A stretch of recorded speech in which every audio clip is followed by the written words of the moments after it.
Bonjour et bienvenue à toi dans cette nouvelle vidéo. Merci d'avoir flashé le QR code présent sur ta fiche de révision ou tout simplement d'avoir cliqué sur cette vidéo. Aujourd'hui, nous allons parler ensemble de la conclusion du contrat. Un thème évidemment fondamental si tu es en deuxième année de droit notamment ou si tout simplement tu prépares le CRFPA. Pour ce faire, nous verrons dans un premier temps l'offre, l'acceptation et enfin le contenu licite et certain. Surtout, n'oublie pas de t'abonner à ma chaîne YouTube et de liker cette vidéo pour me soutenir et c'est parti!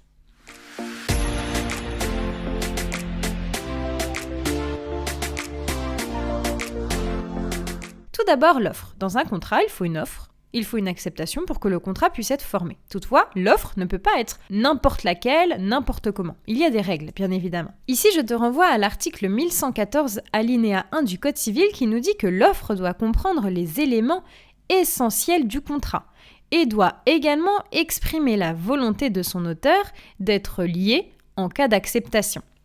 Ainsi, tu peux noter que l'offre va donc engager la responsabilité extra-contractuelle de l'offrant en cas de rétractation après acceptation de l'offre. C'est-à-dire que si tu mets un vélo en vente sur le bon coin, que quelqu'un achète ton vélo, mais que finalement tu te rétractes, eh bien ici tu commets une infraction. Tu commets finalement un dommage puisque la personne a accepté ton offre, tu es censé devoir lui fournir l'offre donc que tu avais mis en place.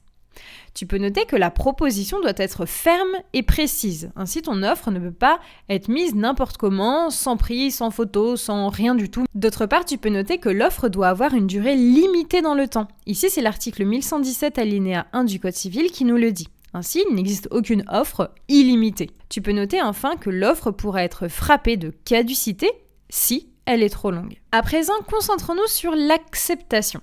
Cette acceptation, elle est mise à l'article 1118 du Code civil. Celle-ci doit donc manifester la volonté de son auteur d'être lié dans les termes de l'offre, évidemment. L'acceptation peut être tacite dans certains cas.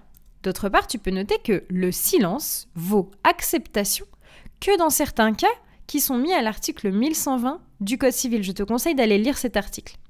Tu peux noter d'autre part qu'il peut y avoir un délai de réflexion avant d'accepter. En fait, il faut que tu distingues le délai de réflexion du délai de rétractation.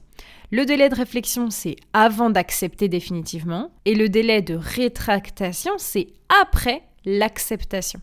Le délai de rétractation est de 14 jours. C'est un délai légal qui peut bien sûr être extensible, d'accord ?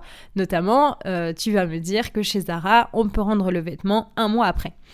Eh bien voilà, ça c'est légal, par contre on ne peut pas réduire ce délai. À présent, regardons ensemble le contenu licite et certain. Alors oui, il y a une offre, oui, il y a une acceptation et pour autant, le contenu du contrat doit être licite et certain. À quoi cela renvoie-t-il ?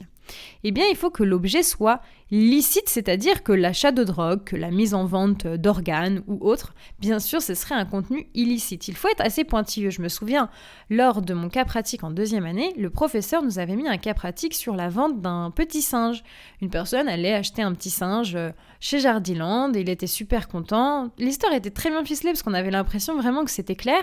Et pour autant, l'achat d'un animal sauvage est un contenu illicite. Donc, il fallait donc, dans ce cas pratique, montrer que le contrat serait donc frappé de nullité, car le contenu est illicite. D'autre part, tu peux noter que le terme de « certain » ne suppose pas que le contrat aléatoire est donc illicite, mais il faut toutefois que le contenu soit suffisamment précis. Tu peux noter que les clauses également doivent être équilibrées, sinon on parlerait de clauses abusives, et celle-ci serait donc frappée de nullité, elle serait réputée plus exactement non écrite. Les clauses limitatives de responsabilité, que tu vas certainement beaucoup étudier cette année, sont déséquilibrantes. C'est pour ça qu'elles sont réputées non écrites. Voilà, c'est la fin de cette vidéo. J'espère que ce cours a réussi à bien t'aider dans tes révisions. En tout cas, n'hésite pas à me rejoindre sur Instagram et sur TikTok, mais également à liker et à t'abonner à ma chaîne YouTube pour me soutenir. Et moi, je te dis à bientôt!